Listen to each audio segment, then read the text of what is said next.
پانچویں رکوع میں ایک مکالمہ آ رہا ہے دو اشخاص کا۔ ایک شخص وہ ہے کہ جس کو اللہ نے دنیاوی نعمتیں جو بھی اس دور کی تھیں بھرپور دی ہیں، مادی وسائل بھرپور دے رکھے ہیں، اور وہ اس قدر اس کا معاملہ ٹھیک چل رہا ہے کہ ہوتے ہوتے اس کی نگاہ اب اللہ کی طرف سے ہٹ کر ان مادی اسباب و وسائل ہی پر جم گئی ہے، اس کا توکل اور اعتماد اسی پر قائم ہو گیا ہے۔ ایک دوسرا شخص دنیاوی اعتبار سے مرفع الحال نہیں ہے، اس کے پاس دولت نہیں ہے، دنیاوی چیزیں نہیں ہیں، لیکن وہ اللہ تعالیٰ کی معرفت اسے حاصل ہے۔ وہ اس دولت مند آدمی کو کوئی نصیحت کرتا ہے کہ تم اللہ کو بھول گئے ہو، تمہیں چاہیے کہ ان تمام چیزوں کے اوپر جو بھی اللہ نے تمہیں دی ہے اس کا شکر ادا کرو، اس کا حق ادا کرو۔ لیکن اس نے اپنے گھمنڈ میں آ کر اسے بہت تلخ جواب دیا، میرے پاس یہ سب کچھ ہے تو گویا کہ میں اللہ تعالیٰ کا لاڈلا ہوں، چہیتا ہوں، تم جوتیاں پٹخار رہے ہو، تمہارے پاس کچھ نہیں ہے، تمہاری کوئی حیثیت نہیں ہے، تمہاری یہ حیثیت ہی نہیں ہے کہ مجھے تم واعظ بھی کہو۔ لیکن یہ کہ اس پر پھر جو ان کے درمیان معاملہ ہوا تو انہوں نے کہا اس شخص نے کہ ہو سکتا ہے کہ اللہ تعالیٰ تمہارے اس سارے دولت کو اور مال و اسباب کو ضائع کر دے، لیکن یہ کہ اس نے کہا کیسے ہو سکتا ہے، میں نے سارا بندوبست ٹھیک کیا ہوا ہے۔ بہرحال نتیجہ یہ نکلا کہ اللہ تعالیٰ نے اس کی اس پوری دولت کو ایک طریقے سے ضائع کر دیا، اور پھر وہ اپنے ہتھیلیاں ملتا رہ گیا، کف افسوس ملتا رہ گیا، اور اس نے کہا ہائے کاش کہ میں نے اپنے رب کے ساتھ شرک نہ کیا ہوتا۔ حالانکہ اس پورے رکوع میں کہیں کسی دیوی کا، دیوتا کا، کسی اور الہہ کا کوئی ذکر نہیں ہے۔ تو اس رکوع میں سمجھنے کی بات یہ ہے کہ ایک شرک ہے مادہ پرستی کا شرک، مادی اسباب و وسائل پر اتنا تکیہ ہو جائے، اتنا توکل ہو جائے، اتنا اعتماد ہو جائے کہ پھر اللہ تعالیٰ کو انسان بھول جائے، مسبب الاسباب پر سے نگاہ ہٹ جائے، اور وہ سمجھے کہ سارا اعتماد اور توکل میرا ان مادی اسباب و وسائل پر ہے۔ تو یہاں گویا کہ اس نے ان مادی وسائل و اسباب ہی کو اپنا معبود بنا لیا ہے۔ تو یہ شرک ہے جو اس دور کا سب سے بڑا شرک ہے۔ اس دور میں بت پرستی کا شرک بہت کم رہ گیا ہے، اب ستارہ پرستی کا شرک کہاں رہ گیا ہے؟ کون لوگ ہیں جو ستاروں کو پوجتے ہیں؟ اب تو انسان سمجھتا ہے ستاروں تک تو ہم پہنچ ہی جائیں گے، ہمارا علم تو پہنچ ہی چکا ہے، چاند تک ہم اتر آئے ہیں، اب چاند کو کون پوجے گا؟ یہ جو اب ساری جو ہے اب جو پوجا پاٹ ہو رہی ہے وہ تو مادہ پرستی کی ہے، وہ دولت کی ہے، وہ در حقیقت یا وہ نظریاتی طور پر وطن پرستی ہے، اس کا ایک شرک ہے۔ تو یہ اس دور کے شرک کو سمجھنا بہت ضروری ہے، اور یہ رکوع اس اعتبار سے کہ اس میں کسی دیوی دیوتا کا ذکر نہیں ہے۔ تو شرک کون سا کیا اس نے؟ وہ شرک یہی ہے کہ اس نے دنیاوی مال و اسباب اور مادی اسباب و ذرائع کے اوپر اپنے سارے توکل کو جو ہے اس کے ساتھ منسلک کر دیا، یہی گویا کہ اس کو معبود بنا لینا ہے۔ وَاضْرِبْ لَهُم مَثَلًا الرَّجُلَيْنِ، ان کے لیے بیان کیجئے دو اشخاص کی مثال۔ جعلنا لأحدهما جنتين من عناب، ان میں سے ایک کو ہم نے دیے تھے دو باغ انگوروں کے، وحففناهما بنخل، اور ان دونوں کو گھیرے میں لیا ہوا تھا کھجوروں کے درختوں نے۔ اب دیکھیے کہ انگوروں کی بیلیں ہیں، اور چونکہ ادھر ادھر سے ہوا تیز نہ آئے تو کھجوروں کے جھنڈ جو ہیں وہ چاروں طرف لگے ہوئے ہیں، تاکہ ان کے مابین جو اس کی انگوروں کی بیلیں ہیں وہ بڑی محفوظ ہیں۔ وجعلنا بینہما زرعا، ان کے درمیان کھیتی بھی تھی، یعنی یہ کہ اناج کا سامان بھی ہے اور انگوروں کی بیلیں بھی ہیں، اور یہ کہ کھجوروں کے درخت بھی ہیں۔ کلتا الجنتین آتت اکلہا، اور وہ دونوں باغات اپنا پھل دیتے تھے، ولم تظلم منہ شیئا، سال بسال پھل آ رہا ہے، سال ہر سال ہو گئے، ہر سال پھل آ رہا ہے، اس میں کوئی کمی نہیں کرتے تھے۔ جب یہ چیز چلتی رہتی ہے تو آدمی کا خود بخود ایک توکل جو ہے وہ اس چیز کے ساتھ وابستہ ہو جاتا ہے، وہ بھول جاتا ہے کہ اس کی اللہ تعالیٰ کے فضل و کرم سے ہے یا اللہ کے اذن سے ہے، بلکہ یہ کہ وہ انہی چیزوں کو سمجھ بیٹھتا ہے کہ یہ دائم ہے اور قائم ہے۔ وَفَجَّرْنَا خِلَالَهُمَا نَهْرًا، اور ہم نے ان کے مابین ایک نہر بھی نکال دی تھی، آب پاشی کا بھی پورا نظام موجود ہے۔ وَكَانَ لَهُ ثَمَرٌ، اور اس کے میوے بھی تھے، یعنی یہ بھی تھا کہ باغ جو ہے پھلا ہوا اس وقت، انگور بھی ہیں اور کھجور بھی جو ہے درخت جو ہے لدے ہوئے ہیں، اور ایک اس کا مفہوم یہ بھی ہے میرے نزدیک جو زیادہ راجح ہے کہ اس کو اولاد بھی اللہ نے خوب دی تھی۔ جیسے درختوں پر پھل لگتا ہے تو انسان کے لیے اس کی اولاد جو ہے اس کے پھل کی حیثیت رکھتی ہے، تو گویا کہ اس کو اولاد بھی ملی تھی۔ فقال لصاحبہ وہو یحاورہ، تو کہا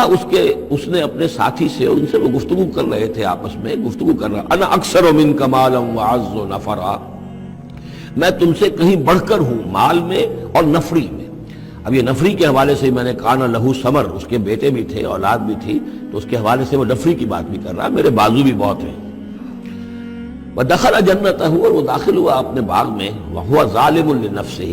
اور وہ اپنے جان پر ظلم کر رہا تھا، یعنی اسی گمراہی کے اندر مبتلا تھا، قال ما اظن ان تبید هذه ابدا، انہوں نے کہا میں نہیں سمجھتا کہ یہ باغ بھی کبھی اجڑ سکتا ہے۔ کیا مجھے دھمکا رہے ہو کہ اللہ تعالیٰ جو ہے کہیں تم میری یہ دولت سلب نہ کر لے؟ دیکھو میں نے کھجوریں کس حساب سے یہاں پر لگائی ہیں کہ کوئی اگر آئے بھی، کوئی باد سرسر آئے یا کوئی اور بھی ہوا کا تیز لو کے جھونکے آئیں تو وہ میری انگوروں کے بیلوں تک نہ پہنچے۔ یہ گویا کہ سینٹینلز کھڑے ہوئے ہیں، کھجور کے درخت جو ہیں وہ روک رہے ہیں۔ پھر میں نے یہاں پہ آبپاشی کا نظام ہے، میرے نہر چلی ہوئی ہے۔ ما اظن ان تبید هذه ابدا، میں نہیں سمجھتا کہ میرا یہ باغ جو ہے کبھی یہ کہ برباد بھی ہو سکتا ہے۔ وما اظن الساعة قائمة، اور یہ جو تم قیامت وغیرہ کی بات کر رہے ہو، اول تو میرا گمان نہیں ہے کہ کوئی قیامت کھڑی ہونے والی ہے۔ وما اظن الساعة قائمة، میں نہیں سمجھتا کہ یہ قیامت ہونے والی، ہاں ڈھکوسلے سے ہیں، کچھ بڑوں سے سنا تو ہے۔ اور یہ کہ وَلَئِن رُدِدتُّ إِلَىٰ رَبِّي، اگر مجھے لوٹا ہی دیا گیا اپنے رب کے پاس،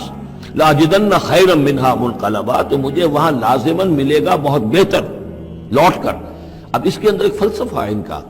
کہ جب اللہ نے مجھے یہاں دیا، اللہ کے وہ منکر نہیں تھے، اللہ نے مجھے یہاں دیا ہے تو اس کا مطلب یہ کہ میں چہیتا ہوں، لاڈلا ہوں، یا اللہ نے مجھے کچھ صلاحیتیں دی ہیں، میں نے بڑی عمدہ پلاننگ کر کے باغ بنائے ہیں، سارا اس کا بندوبست کیا ہے، تو یہ میری جو صلاحیت ہے، یہ اللہ کی دی ہوئی جو میرے اندر ہے، یہ جو خیر ہے، یہ کہاں چلا جائے گا؟ آخرت میں بھی مجھے پھر ملے گا اور اس سے بہتر ملے گا، اور تم جیسے یہاں جوتیاں پٹخار رہے ہو ایسے وہاں پٹخارو گے۔ وَلَئِن رُدِدتُّ إِلَىٰ رَبِّي، اگر بالفرض ہو ہی گیا ایسا، لوٹا ہی دیا گیا میں اپنے رب کی طرف، لَأَجِدَنَّ خَيْرًا مِّنْهَا مُنْقَلَبًا، تو اس سے بھی بہتر مجھے وہاں پر ملے گا۔ قال له صاحبه، اب اس اللہ کے بندے نے جو نیک بندہ تھا کہا اس سے، اس کے ساتھی نے، وَهُوَ يُحَاوِرُهُ، اور ان سے گفتگو کر رہا تھا، أَكَفَرْتَ بِالَّذِي خَلَقَكَ مِن تُرَابٍ، کیا تو نے کفر کیا اس ہستی کا جس نے تجھے مٹی سے بنایا، ثُمَّ مِن نُطْفَةٍ، پھر پانی کی گندے پانی کی بوند سے بنایا، ثُمَّ سَوَّاكَ رَجُلًا، پھر تجھے ایک پورا انسان بنا کر کھڑا کر دیا۔ اب یہاں نوٹ تجھے کفر کون سا کیا؟ یعنی یہ کہ وہ رب مان رہا ہے اللہ کو، اور رب کے ساتھ اس نے کسی اور کا ذکر نہیں کیا ہے۔ مطلب یہ کہ آخرت کا انکار در حقیقت اللہ کا انکار ہے۔ اگر تم آخرت کے بارے میں جو کہہ رہے ہو کہ نہیں میں نہیں سمجھتا کہ یہ کوئی ہونے والی بات ہے، تو چاہے تم اللہ کو اب اقرار کر رہے ہو، لیکن حقیقت میں اگر آخرت کو نہیں مانتے تو گویا کہ اللہ کا انکار ہے۔ لَٰكِنَّهُ اللَّهُ رَبِّي، لیکن جہاں تک میرا معاملہ ہے، میں نے تو اللہ کو اپنا رب مانا ہوا ہے، وہی میرا مالک ہے، آقا ہے۔ وَلَا أُشْرِكُ بِرَبِّي أَحَدًا، اور میں اپنے رب کے ساتھ کسی کو شریک نہیں ٹھہراتا۔ وَلَوْلَا إِذْ دَخَلْتَ جَنَّتَكَ قُلْتَ مَا شَاءَ اللَّهُ، اور کیوں نہ ایسا ہوا کہ اللہ کے بندے جب تو اپنے باغ میں داخل ہوا، تو نے باغ دیکھا پھلا ہوا ہے، ہرا بھرا ہے، ہر طرف منظر جو ہے بڑا دل خوشکن منظر ہے، تو کہتا ما شاء اللہ۔ یہ پھر وہی مجلسی کلمہ آ گیا جس میں توحید کوٹ کوٹ کر بھری ہوئی ہے، ما شاء اللہ، یہ جو اللہ نے چاہا، جو اللہ نے چاہا، یہ سب اس کے فضل و کرم سے ہے۔ لا قوت الا باللہ، کوئی طاقت نہیں ہے اللہ کے سوا۔ اگر اللہ کی طرف سے یہ بات نہ ہوتی تو میرے اندر کوئی صلاحیت نہیں تھی، اللہ ہی کی ہے، در حقیقت یہ دین ہے اس کی، اسی کی عطا ہے۔ ان ترنی انا اقل منک مالا و ولدا، اگر تم دیکھ رہے ہو کہ میں تم سے کم ہوں مال میں بھی اور اولاد میں بھی، فعسى ربی ان یؤتینی خیرا من جنتک، تو مجھے تو اپنے رب کے بارے میں یہ یقین ہے کہ وہ جب چاہے مجھے تیرے باغ سے بہتر باغ دے سکتا ہے۔ وَيُرْسِلَ عَلَيْهَا حُسْبَانًا، اور تیرے باغ کے اوپر وہ کوئی اوپر سے کوئی لو کا جھونکا ایسا بھیج سکتا ہے، من السماء، آسمان سے، فَتُصْبِحَ صَعِيدًا زَلَقًا، کہ یہ پورا باغ جو ہے یہ جو ایک ایسا چٹیل میدان ہو کر رہ جائے کہ یہاں کوئی درخت رہے نہ بیلے رہے۔ معلوم ہوا کہ ہر چیز جب آنکھ کھلی گل کی تو موسم تھا خزاں کا، یہ ہو سکتا ہے، عین ممکن ہے۔ اور یصبح ماؤہا غوراً، یا اللہ آسمان سے کوئی ایسی نہ بھی بھیجے کوئی چیز بلا، تو اس کا پانی ہی جو تمہارا یہ جو چشمہ چل رہا ہے، وہ پانی ہی اگر زمین کے اندر گہرا اتر جائے، یہ چشمہ خشک ہو جائے، فلن تستطیع لہ طلبا، اور پھر تو پانی کہیں سے لا نہ سکے، تو یہ باغ خود بخود اجڑ جائے گا۔ یہ سارے امکانات ہیں، مسبب الاسباب نے تمہارے لیے اس وقت سارے اسباب جمع کر رکھے ہیں، جب چاہے گا ان میں سے کسی ایک سبب کی بھی اگر تناب کھینچ لے تو یہ سارا معاملہ جو ہے یہ تو شیش محل کی طرح کا ہے، ایک ہی جو پتھر ہے وہ اس سب کو چکنا چور کر دے گا۔ وَأُحِيطَ بِثَمَرِهِ، معلوم ہوتا جو بہت ہی کوئی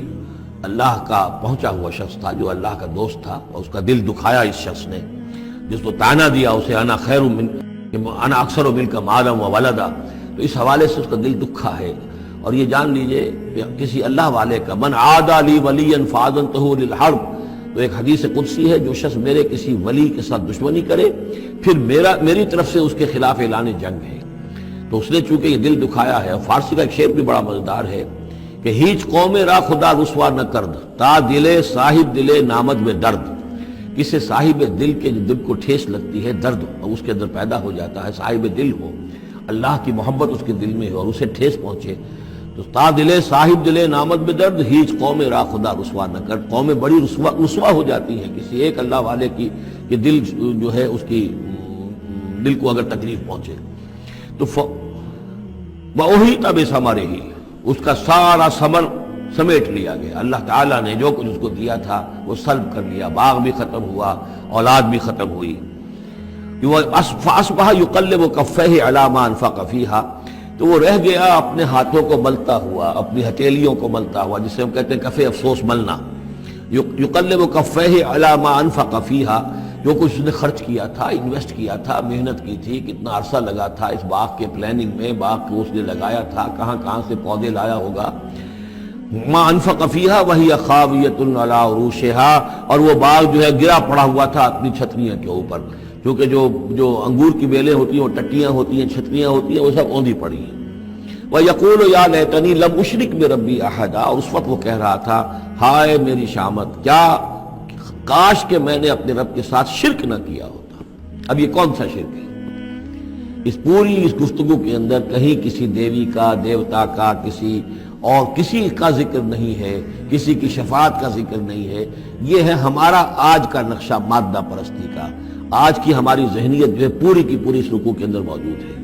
وَلَمْ تَكُنْ لَهُ فِئَةٌ يَنْصُرُونَهُ، اور نہ ہوئی پھر اس کی کوئی جماعت، کوئی اس کی فوج ہوتی جو اس کی مدد کرتی من دون اللہ، اللہ کے مقابلے میں۔ وَمَا كَانَ مُنْتَصِرًا، اور نہ ہی وہ اس قابل تھا کہ کسی سے انتقام لے، کس سے انتقام لے، سارا فیصلہ تو اللہ کی طرف سے ہوا ہے۔ هُنَالِكَ الْوَلَایَةُ لِلَّهِ الْحَقِّ، یہاں تو حکومت اور اختیار کل کا کل اللہ ہی کے لیے ہے، سچے اللہ کے لیے جو الحق ہے۔ یہ ولایا ہے واو کے زبر کے ساتھ۔ والی کہتے ہیں حاکم کو، مالک کو والی، والی سے ولایا بنتا ہے۔ ولی کہتے ہیں دوست، پشت پناہ، اور اس سے ولایا بنتا ہے، ولایت باہمی۔ اللہ ولی الذین آمنوا یخرجہم من الظلمات الی النور، اور الا ان اولیاء اللہ لا خوف علیہم ولا هم یحزنون، یہ ولایت ہے واو کے زیر کے ساتھ۔ اور والی ہونا کسی کا، فلاں ملک کا والی فلاں تھا، یعنی وہاں کا حکمران تھا، بادشاہ تھا، تو یہاں کی بادشاہی، یہاں کا اختیار، هنالک الولایۃ للہ الحق، کل ولایت اللہ ہی کے ہاتھ میں ہے۔ ہوا خیر ثوابا و خیر عقبا، یقیناً وہی بہتر ہے انعام دینے والا، اور وہی بہتر ہے نتیجے کے اعتبار سے، عاقبت کے اعتبار سے۔